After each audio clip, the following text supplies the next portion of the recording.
আশা করি সবাই ভালো আছো আর আমিও ভালো আছি। তো মাহি মাম্মামের একটা নতুন ব্লগে তোমাদের সবাইকে স্বাগত। তো দেখো এখানে আমার মেয়ে কড়াই নিয়ে এসে মায়ের কড়াই নিয়ে এসেও রান্না করছে, আর আমার মা ওদিকে কিন্তু আজকে লুচি বানাচ্ছে। তো চলো দেখাই।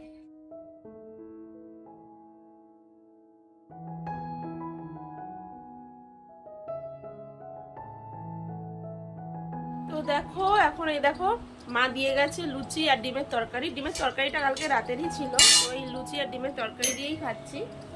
তো চলো মাহিও খাচ্ছে আর আমিও খাচ্ছি।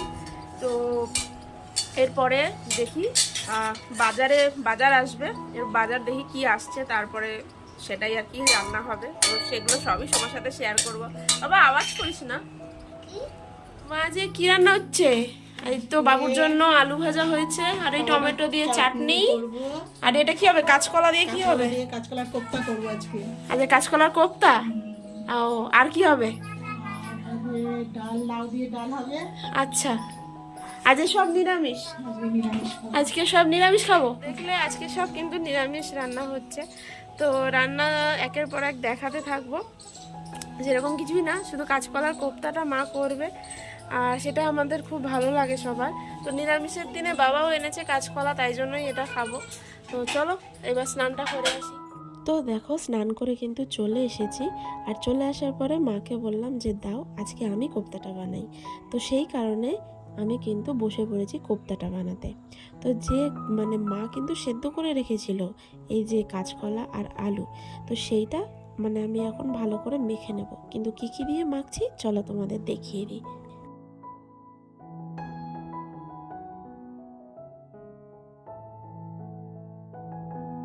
তো দেখো এখন কিন্তু কাঁচকলা আর আলু সেদ্ধটার মধ্যে আমি একটু ছাতু ছড়িয়ে দেব, কারণ ছাতুটা কিন্তু বাইন্ডিংয়ের কাজ করে। তারপর ছাতুটা দেওয়ার পরে আমি কিন্তু নুন আর হলুদ দেব। এই নুন আর হলুদটা দিয়ে একদম মেখে নেব। তারপরে একটা বাটা মশলা করব, সেই বাটা মশলা দিয়ে কিন্তু এটাকে মাখবো। তো চলো আগে এটাকে ভালো করে আগে মেখে নিই, তারপর বাটা মশলাটাও দিয়ে দেবো।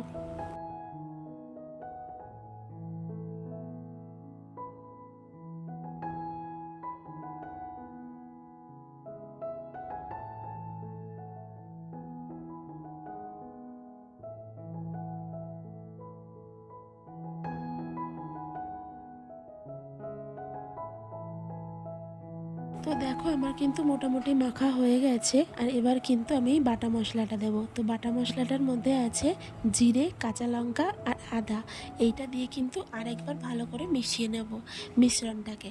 তো সেইটা দেওয়ার পরে মেখে নিয়েছি। তারপরে দেখো গরম তেল বসিয়ে দিয়েছি। এরপর কিন্তু এই যে কোপ্তার আকারে একটু হালকা হালকা করে ভেজে নেব।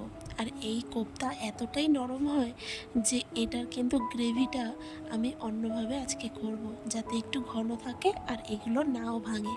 তো চলো আগে একদম ভালো করে ভেজে নিই, কারণ কোপ্তাগুলো ভাজতে একটু টাইম ধরে ভাজতে হবে, কারণ কোপ্তাটা এতটাই নরম, একদম ভালো করে দেখে দেখে শুনে ভাজতে হবে। তো চলো আগে ভেজে নিই কোপ্তাটা।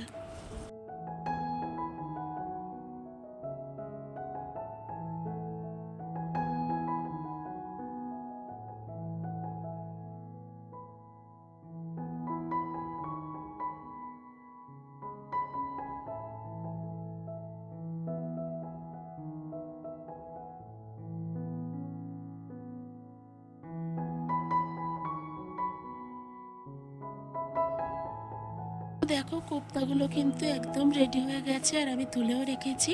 আর এবার চলো পালা হচ্ছে গ্রেভিটা বানানোর। তো গ্রেভিটা বানানোর জন্য আমি কিন্তু ওই তেলের মধ্যেই গোটা গরম মশলা আর তেজপাতা আর জিরে দিয়ে দেব। আর এইগুলো দিয়ে কিন্তু আমি একদম নাড়াচাড়া করতে থাকবো। তারপরে কিন্তু আমি যে মশলাটা বানিয়েছি সেটা তোমাদের বলে দিই চলো। তো সেটার জন্য কিন্তু আমি আদা, জিরে, কাঁচা লঙ্কা আর আমন্ড কিন্তু বেশ কয়েকটা আমি নিয়ে বেটেছি। আর একটু গ্রেভিটা একটু সাদা সাদা হবে তাতে। তো চলো এই গ্রেভিটা আগে একদম ভালো করে কষিয়ে নিই, কষালেই কিন্তু খুব সুন্দর হবে। তো আমরা কিন্তু এর মধ্যে একদমই ঝাল দিইনি, কারণ আমরা একদম ঝাল খাই না। আর যেহেতু আমার মেয়ে ঝাল খায় না, তাই জন্য আমরাও ঝাল খাওয়া আর কি ভুলেই গেছি প্রায়। তাই জন্য আমি কিন্তু এর মধ্যে একটাই লঙ্কা দিয়েছি। আর এইখানে দেখো সমস্ত গ্রেভিটা কিন্তু একটু হোয়াইট বেসেরই হবে। আর এই হোয়াইট বেস হওয়াতে আমি কিন্তু এর মধ্যে 1 চিমটেই হলুদ দেব আর সাথে নুন দেব। তো চলো এই হলুদ আর নুনটা দিয়ে একদম ততক্ষণ কষবো যতক্ষণ না এর থেকে তেল বেরোচ্ছে।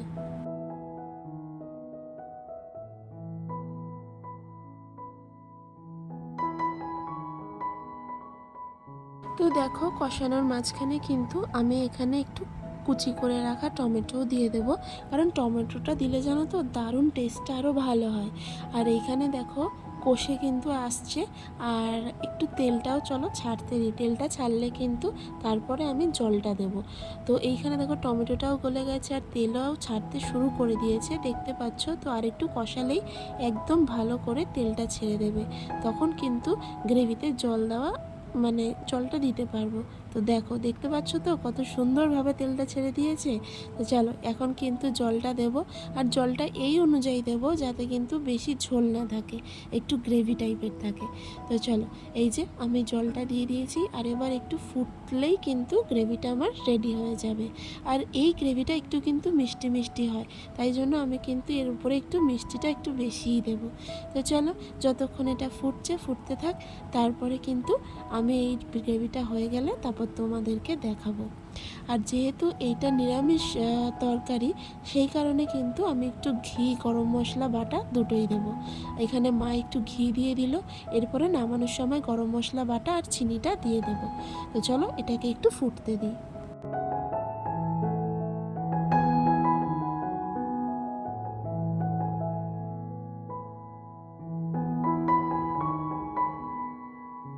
দেখো আমার কিন্তু গ্রেভিটা রেডি হয়ে গেছে, আর এবার এই গ্রেভিটা কিন্তু আমি ঢেলে দেব।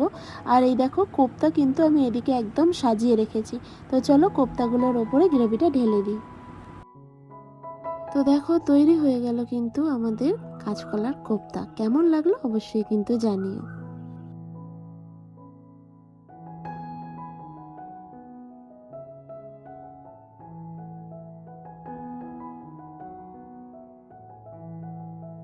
তো দেখো একদম কাঁচকলার কোপ্তা তো রেডি করে দিয়েছি, এখন মা হচ্ছে খেতে দেবে। তো প্রচণ্ড গরম, মানে এই মানে এবার মানে ফার্স্ট টাইম এরকম গরম হচ্ছে, মানে এবার ঘাম হচ্ছে আর কি। তো প্রচণ্ড গরম লেগে গেছে। তো আস্তে আস্তে গরমও বাড়ছে। তো চলো মানে মুখ চোখের অবস্থা তো এখন একদম পুরো যাবে, মানে পুরো ট্যান পরে, অসুবিধা নেই কিছু। তো আধার কার্ডের সাথে একদম ম্যাচ করে দেবো। যাই হোক, তো চলো এখন খেতে বসি। আর কি কি আইটেম হয়েছে ফাইনালি চলো তোমাদের জানিয়ে দিই। দেখো খেতে বসে পড়েছে, আর এখানে দেখো আলু ভাজা, লাউ দিয়ে ডাল, চাটনি, আর এই যে আমাদের কাঁচকলার কোপ্তা। তো আমাদের কিন্তু নিরামিষ থালি একদম রেডি। আর এদিকে দেখো মা কিন্তু ভাত বাড়ছে। তো চলো একদম খেয়ে নিই। আর আজকের ব্লগটা কিন্তু এখানেই শেষ করছি, আর একটা নতুন ব্লগে খুব শিগগিরই ফিরে আসবো। তো চলো আলু সেদ্ধ ভাত দিয়ে খেতে খেতে আজকের ব্লগটাকে শেষ করছি। সবাই ভালো থেকো। তো চলো টাটা বাই।